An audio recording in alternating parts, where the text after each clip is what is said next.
नमस्ते, नमस्कार, बहुत बहुत स्वागत आपका नादी टीवी पर। मैं हूं आपके साथ पारुल। सॉल्यूशन देख रहे हैं आप, हमारा वो कार्यक्रम जिसमें हम करते हैं आपकी समस्याओं की बात। और आज हमारे साथ संदीप जी मौजूद हैं जो कि फिजियोथेरेपिस्ट हैं। डॉक्टर संदीप हमारे साथ जुड़े हुए हैं और आज फिजियोथेरेपी क्या है इसके बारे में बताएंगे, फिजियोथेरेपी के क्या लाभ हैं ये भी बताएंगे। और अगर आपके कोई सवाल आपके जहन में आते हैं तो थोड़ी देर में टेलीविजन स्क्रीन पर नंबर फ्लैश होना शुरू हो जाएंगे, आप देख सकते हैं मेरे पीछे।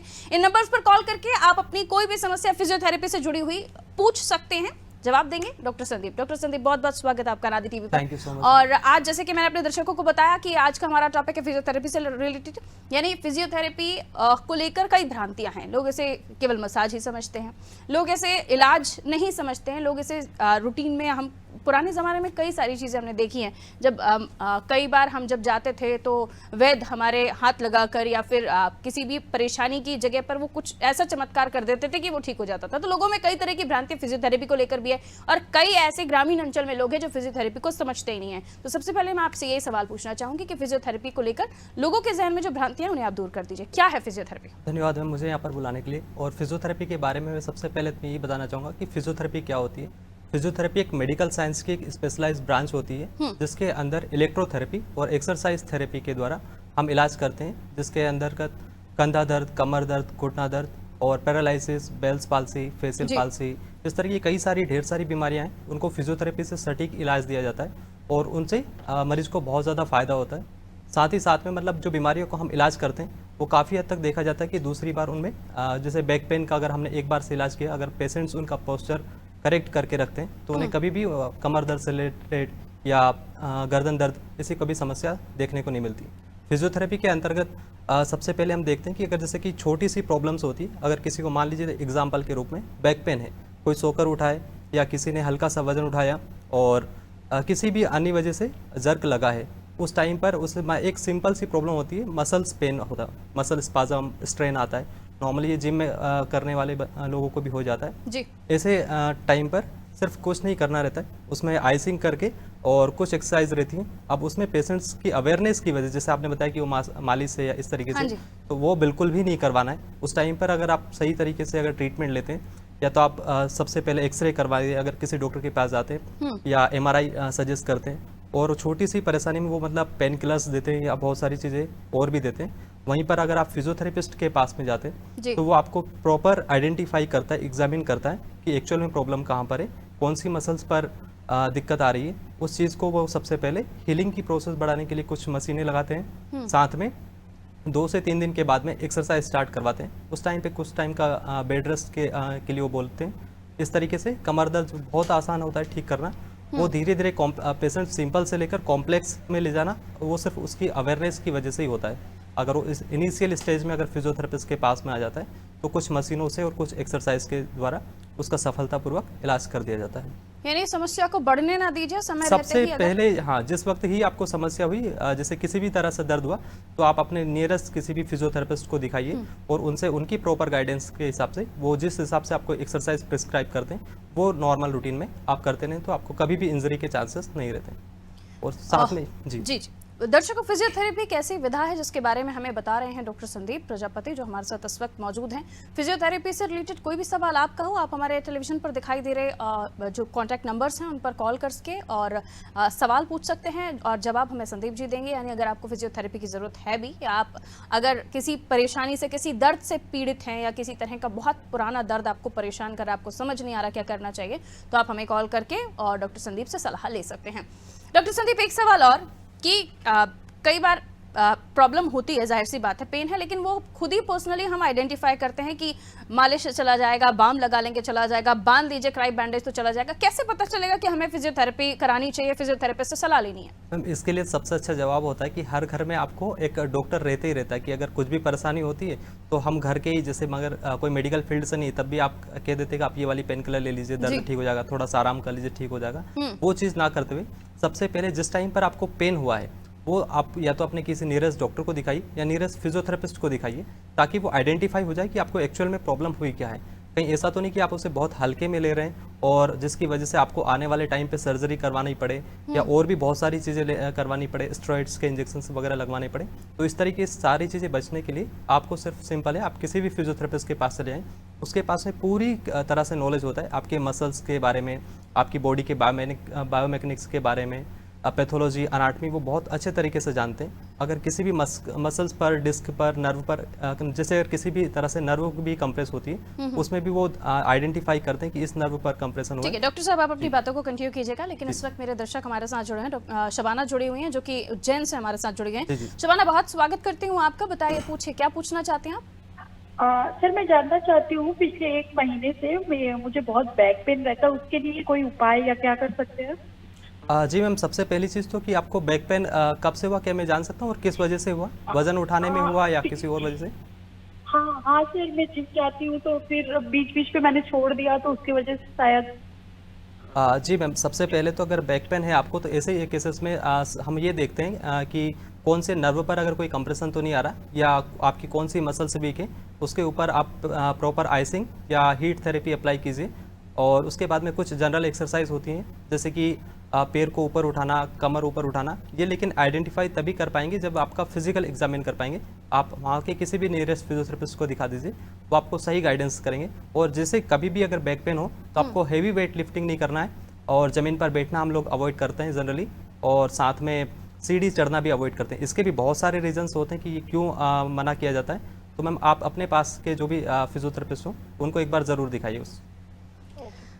शबाना, कुछ और पूछना चाहते हैं आप? नहीं मैम, थैंक यू। शुक्रिया हमारे साथ जुड़ने के लिए। तो ये एक मेजर प्रॉब्लम है लोगों हाँ। का, या तो कंटिन्यू वो वर्कआउट कर रहे हैं तो उनको पेन रहता है और वो बना ही रहता है, या तो फिर करते करते छोड़ दिया है तो उनको वो पेन स्टार्ट हो जाता है। तो इसको लेकर क्या वाकई, मतलब आप अगर कोई जिम नहीं गया है, फर्स्ट टाइम जा रहा है, तो उससे ये अवेयरनेस होनी चाहिए क्या? जी मैम, बिल्कुल। अगर कोई भी पर्सन अगर जो फर्स्ट टाइम जिम में जा रहा है, तो सबसे जिम में करने से, एक्सरसाइज करने से पहले ये ध्यान रखें कि हम इंजरी से सबसे ज़्यादा बचना चाहिए, क्योंकि जिम के अंदर बहुत सारी इंजरीज होती हैं जिसमें मतलब पेशेंट्स को बहुत अनबियरेबल पेन होता है, और वो उनके मूवमेंट में, पोस्चर में ये सारी चीज़ें देखने को मिलती हैं। तो उनको प्रॉपर धीरे धीरे गति से वेट लिफ्टिंग करते जाना है, प्रॉपर ट्रेनर की हेल्प भी लेना है, और अगर हफ्ते में हो सकता है तो एक बार फिजियोथेरेपी सेशंस भी जरूर करवाना चाहिए। ठीक है डॉक्टर साहब, झाबुआ से नीरज जी हमारे साथ जुड़ गए हैं, जो आपसे सवाल पूछना चाहते हैं। नीरज जी, बहुत बहुत स्वागत करती हूँ आपका नादी टीवी पर, पूछिए, क्या पूछना चाहते हैं? सर नमस्कार। जी नमस्ते। सर, मुझे मतलब 6-7 महीने से मतलब पीठ में बहुत ज्यादा तकलीफ है, और मतलब रात में मैं जब सोता हूँ तो एक साइड, राइट हैंड साइड पूरी अकड़ जाती है। जी जी, इसके अलावा और कोई समस्या आपको पीठ दर्द के अलावा? नहीं सर, पेट दर्द वगैरह कोई प्रॉब्लम नहीं है। जी, आपको ये शुरुआत कैसे हुई थी सर, मुझे बता पाएंगे कि गाड़ी चलाते वक्त? हाँ, बाइक वगैरह तो ड्राइव करता हूँ सर मैं। जी जी जी, सर सबसे पहले तो जैसे कि अगर आप बाइक भी ड्राइव करते हैं, उस टाइम पे आपको एक बेल्ट होता है, आपको पीठ में ऊपर की तरफ दर्द रहता है या निचली तरफ दर्द रहता है, अपर बैक या लोअर बैक? नीचे की तरफ सर, लोअर साइड में, राइट हैंड साइड। सर, अगर बहुत ज़्यादा ज़रूरत हो तो आप बाइक चलाइए, और आप प्रॉपर एक्सरसाइज करिए, गर्म पानी की सिकाई जैसे इलेक्ट्रो में आता है, हीट थेरेपी आप अप्लाई करिए, क्योंकि काफ़ी टाइम से आपको है, हो सकता है कि वहाँ पर स्टिफनेस मसल्स में बनी हुई होगी, उसकी वजह से आपको प्रॉब्लम आ रही होगी। तो कुछ जनरली एक्सरसाइज है, जैसे ब्रीजिंग करते हैं अपन, SLR, पैर को ऊपर उठाना और पंजे चलाना। सबसे पहले आप शुरुआत करिए कि पंजे चलाइए 10 रिपीटेशंस, काफ मसल्स की, हैमस्ट्रिंग की, और उसके बाद में कुछ पेरिफॉर्मिस की स्ट्रेचिंग आपको करना है, जो कि आप सेल्फ एक्सरसाइज भी, स्ट्रेचिंग भी कर सकते हैं और सेल्फ एक्सरसाइज भी कर सकते हैं। और आपका बैक पेन आप देखेंगे कि 10 से 15 दिन के अंदर अंदर ठीक हो जाएगा। कुछ और मतलब ये रात में ही मुझे सर तकलीफ होती है? जी। रात में तकलीफ ज़्यादा होती है? जी हाँ सर, मतलब दिन में तो मैं वर्क वगैरह करता रहता हूं, तो दरअसल इसका रीज़न ये होता है कि दिन भर हम बॉडी को एक्टिव रखते हैं, और रात को जैसे जाते हैं तो दिन भर की एक्सर्शन की वजह से आपको प्रॉब्लम आ रही है। तो अगर संभव हो सके तो आप जैसे कि बाइक पर या कार वार में जाएं, तो आप लंबर बेल्ट पहन कर ना यूज़ करिए, उससे आपको एक्सर्शन से बचेगा वो वाली जगह पर, तो आपको काफ़ी हद तक आराम मिलेगा। Thank you sir. जी सर, बहुत शुक्रिया नीरज जी हमारे साथ जुड़ने के लिए। तो राखी हमारे साथ जुड़ी हुई है, बहुत बहुत स्वागत राखी, पूछे, क्या पूछना चाहती हैं? एक्चुअली मैम, मेरी मम्मा को कोविड के बाद, उनको कोविड हो गया था, उसके बाद उनको अर्थराइटिस की प्रॉब्लम हो गई है। थोड़ी भी ठंड होती है तो उनके हाथ पैर अकड़ जाते हैं। इसके लिए मुझे कोई सॉल्यूशन अगर मिल जाता तो। जी, घुटनों में तकलीफ है उनके? घुटनों में नहीं, उनका हाथों में ज़्यादा प्रॉब्लम होता है, उनके हाथ अकड़ जाते हैं। जी, थैंक यू सो मच। दरअसल अगर जैसे किसी को भी अगर गठियावात आर्थराइटिस होता है, तो आर्थराइटिस के अंदर भी हमें ये देखना होता है कि मतलब किस टाइप का आर्थराइटिस है। जैसे कि एक होता है रोमेटॉइड आर्थराइटिस, जो कि स्मॉल जॉइंट्स को कवर करता है मेजरली, और एक होता है ऑस्टियोआर्थराइटिस जो कि हमारे major joints like knee joint, shoulder joint और हिप जॉइंट को कवर करता है। तो हो सकता है कि उनको रोमेटॉइड आर्थराइटिस के सिम्टम्स हों। तो ऐसे केसेस में हम लोग प्रॉपर एक्सरसाइज करवाते हैं, कुछ मॉडलिटीज़ अप्लाई करते हैं इलेक्ट्रोथेरेपी में, जो कि किसी भी फिजियोथेरेपी क्लिनिक पर अवेलेबल आसानी से हो जाती हैं। वो ठंड में इस टाइम पे इसलिए ज़्यादा होता है क्योंकि मॉर्निंग स्टिफनेस और जैसे ओल्ड एज के टाइम पर शरीर उतना एक्टिव हो नहीं पाता है, उस वजह से उन्हें ज़्यादा तकलीफ रहती है। अब ऐसे केसेस में उन्हें गर्म पानी की सिकाई का हम एडवाइस करते हैं हीट थेरेपी के लिए, और जनरल मसल्स की स्ट्रेंथ को अगर हम बढ़ाते जाते हैं तो उससे आपको काफ़ी ज़्यादा हेल्प मिलेगी। और कुछ पूछना चाहती हैं राखिया? नहीं ma'am, thank you so much. बहुत शुक्रिया हमारे साथ जुड़ने के लिए। कोविड के बाद भी कई सारे ऐसे केसेस आए हैं, लोगों में वीकनेस आई है, लोगों को जॉइंट पेन्स होना या फिर बैठने उठने में भी तकलीफ होना, ये कई सारी ऐसी समस्याएं आई हैं। लेकिन अभी भी जैसे कि हम शुरुआती दौर से ही कह रहे हैं कि फिजियोथेरेपी को लेकर लोगों को बहुत ज़्यादा अवेयरनेस नहीं है कि कब करवानी चाहिए और किस समस्या से आप निजात पा सकते हैं या किसका इलाज फिजियोथेरेपी है। इन तमाम चीज़ों को लेकर ही जो भ्रांतियां दूर हो सके, डॉक्टर संदीप, इसलिए भी हम चाहते हैं कि चर्चा हो। सबसे पहले तो मैम कि फिजियोथेरेपी की अवेयरनेस को बढ़ाया जाना चाहिए। मेरे एक और दर्शक जुड़ गए हैं संदीप जी। विदिशा से अमृता हमारे साथ जुड़ी है। अमृता, बहुत स्वागत आपका, पूछिए क्या पूछना चाहती हैं? सर मैं ये जानना चाहूंगी सर, लंबे समय से मुझे विटामिन डी की कमी है और कैल्शियम की भी कमी हो रही है, जिसकी वजह से ना मुझे काफी ज्यादा हड्डियों में पेन रहता है। क्या उसके लिए भी फिजियोथेरेपी कराना चाहिए? क्या उससे कोई फर्क पड़ेगा? जी मैम, आपको मतलब आपके डॉक्टर से आप जैसे कैल्शियम और विटामिन की आप टेबलेट आप उनसे सजेस्ट करिए। साथ साथ में आपको एक्सरसाइज पर ध्यान रखना चाहिए, क्योंकि आप जिस तरीके से बता रहे हैं कि आपको लंबे समय से वीकनेसेस बन रही है, तो हो सकता है कि मतलब मसल्स में स्ट्रेंथ और पावर, मसल्स की पावर कम हुई, इससे आपको आने वाले टाइम पर काफ़ी ज़्यादा समस्याओं को सामना करना पड़ेगा। इसलिए आपको जनरल एक्सरसाइज पूरी बॉडी की और साथ में स्ट्रेचिंग्स भी आपको करनी चाहिए। फिजियोथेरेपी की आपको बहुत ज़्यादा ज़रूरत है। कुछ और पूछना चाहती हैं? No ma'am, thank you so much. बहुत शुक्रिया हमारे साथ जुड़ने के लिए। तो एक बार फिर से मैं बता देती हूँ, फ़ोन नंबर फ्लैश हो रहे हैं। आप चाहें तो फिजियोथेरेपी से जुड़ी हुई कोई भी समस्या, आपको किसी भी तरह का पेन अगर आपकी बॉडी में फील हो रहा है, किसी भी तरह का दर्द, कमर दर्द, घुटनों में दर्द, आपकी गर्दन के आसपास दर्द अगर आपको महसूस होता है, तो आप कॉल करके फिजियोथेरेपी के बारे में डॉक्टर संदीप से पूछ सकते हैं। डॉक्टर संदीप, आगे बताइए, क्या बताना जी चाहिए? मैम, फिजियोथेरेपी की अवेयरनेस अगर स्टार्टिंग से ही हम लोगों को हो जाती है, जितने भी मरीज होते हैं या घर में सभी लोगों को फिजियोथेरेपी के बारे में अवेयर रहें, तो वो आने वाली समस्या जो 5 साल 10 साल के बाद में हमें देखने को मिलती है, वो फिजियोथेरेपी बहुत जल्दी से आइडेंटिफाई कर लेंगे।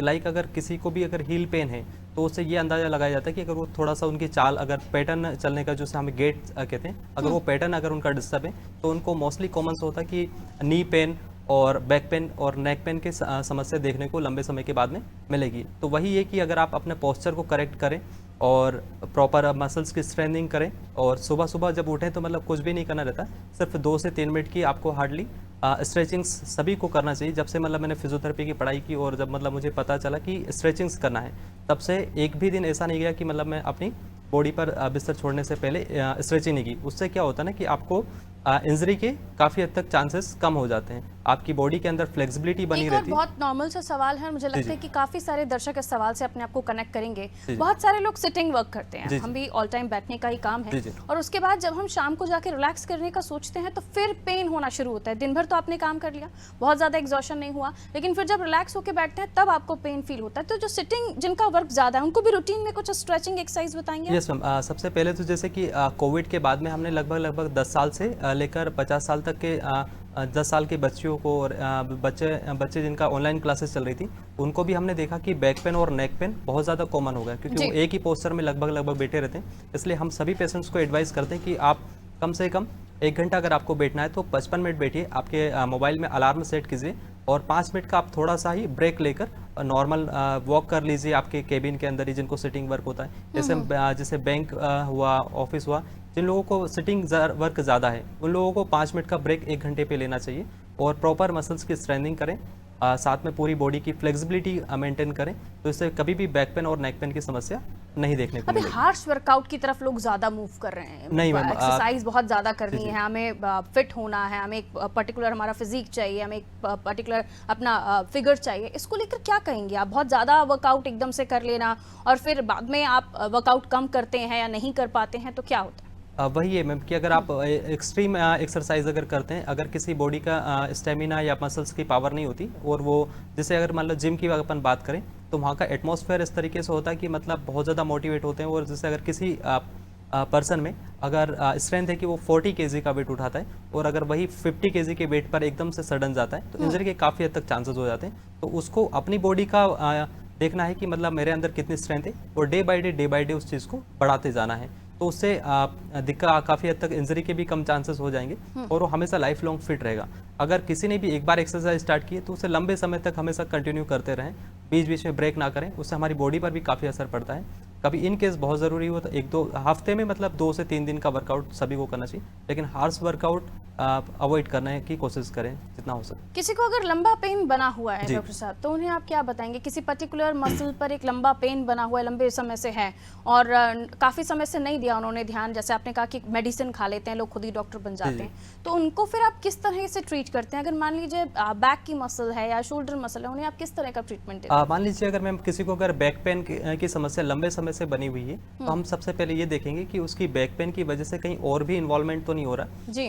पर्टिकुलर कुछ जैसे पैरास्पाइनल मसल्स होती हैं और भी बहुत सारी मसल्स होती हैं, तो हम सारी मसल्स को आइडेंटिफाई करते हैं, प्रॉपर फिजिकल एग्जामिन करते हैं। ये सवाल बहुत इंपॉर्टेंट है जो मैंने आपसे किया, इस पर मैं आगे भी आपसे बात करूंगी। अंशुमन इटारसी से हमारे साथ जुड़ गए हैं हमारे दर्शक जो आपसे कुछ सवाल पूछना चाहते हैं। बहुत स्वागत अंशुमन, पूछिए क्या पूछना चाहते हैं? जी थैंक यू। मैं ये पूछना चाहता हूँ कि इस समय जैसे कि जुकाम या बुखार ये सब चीजें जैसे हो रही हैं, तो उसमें गले वगैरह गला जाम हो रहा है या चेस्ट में कफ जम जा रहा है और जो है ना वो गर्दन के बगल से जो भी नसें हैं दोनों साइड की, वो पेन बहुत हो रहा है उसमें, और उसके बाद कफ जमने की जो शिकायत आ रही है, इसमें क्या किया जा सकता है? इसमें भी क्या फिजियोथेरेपी का कोई रोल है या इस टाइप का क्या कोई स्कोप है? मैं इसकी जानकारी चाह रहा था सर। अगर जैसे कि अगर देखा जाए कि अगर कफ बना रहता है, अगर हमेशा मतलब शरीर में छाती में बलगम बना हुआ रहता है और उससे खांसी की समस्या आती है, तो उस टाइम पे हम चेस्ट फिजियोथेरेपी के लिए प्रिस्क्राइब करते हैं। चेस्ट फिजियोथेरेपी के अंदर से हम वो देखते हैं कि मतलब आपके राइट साइड में अगर 3 लोब बने हुए हैं चेस्ट के अंदर, तो उसमें कौन से लोब अगर सही प्रॉपर काम नहीं कर रहा है, वो कफ को रिड्यूस करने में फिजियोथेरेपी हेल्प करती है। साथ में जैसे आपने बताया कि गर्दन की दोनों से, तो वहाँ पर हो सकता है कि ट्रेपीजियस मसल्स या एसटीएम मसल्स के ऊपर एक्सर्सन ज़्यादा हो रहा हो या मतलब बहुत ज़्यादा टाइटनेस हो रही होगी या वीकनेस हो रही होगी, उसकी वजह से पेन आ रहा होगा। तो उनकी प्रॉपर स्ट्रेचिंग करके और प्रॉपर स्ट्रेनिंग करके उसमें मतलब आपको आसानी से ठीक किया जा सकता है। ऐसे केसेस हमने काफ़ी देखे, तो उसमें फिजियोथेरेपी की बहुत ज़्यादा ज़रूरत है। और कुछ पूछना है सर आपको? चलिए, बहुत बहुत शुक्रिया अंशुमन जुड़ने के लिए हमारे साथ। मैंने जो सवाल किया सर कि क्या ट्रीटमेंट देते हैं अगर पुराना कोई पेन है और वो लगातार बना हुआ है, उसके बाद अगर आपके पास कोई पेशेंट आता है तो उसे आप क्या ट्रीटमेंट देंगे? जैसे कि बैक पेन हुआ या नेक पेन हुआ, ऐसे में क्या होता है ना, मोस्टली तो फीमेल्स को हमने देखा है कि कई माताएं बहनें इस तरीके से होता है कि वो अपना दर्द को बताती नहीं घर में। सबसे पहली चीज़ तो अगर उनको हल्का हल्का दर्द होता है, धीरे धीरे मतलब वो काफ़ी क्रॉनिक पेन होता है, तो उसे क्रॉनिक पेन सिंड्रोम भी बन जाता है। उस टाइम पर फिजियोथेरेपी हेल्प करती है, लेकिन फिजियोथेरेपी एक ऐसी चीज़ होती है कि वो जादू की छड़ी नहीं कि आपने आज ही इलाज कराया और आपको इंस्टेंट आपको पूरा दर्द ठीक हो गया, इस तरीके से नहीं होता।